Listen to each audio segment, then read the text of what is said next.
काँग्रेस पक्षाचे विरोधी पक्षनेते राधाकृष्ण विखे यांनी विरोधी पक्षनेते पदाचा राजीनामा दिला असून आपला राजीनामा काँग्रेस पक्षाचे अध्यक्ष अशोक चव्हाण यांच्याकडे दिला आहे।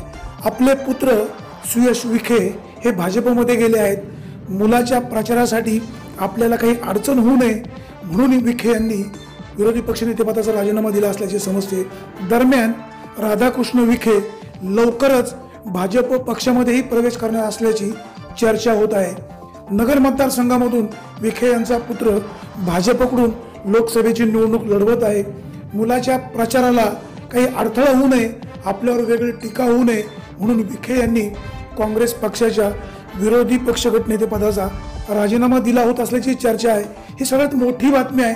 काँग्रेस पक्षाला हा मोठा धक्का मानला जातो। दरम्यान राधाकृष्ण विखे यांना पक्ष बदलणे हे काही नवीन नाही।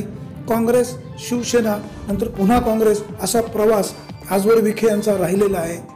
शोध बातमीचा, ध्यास सत्याचा, आपण पाहत राहा फक्त विघ्नहर टाइम्स।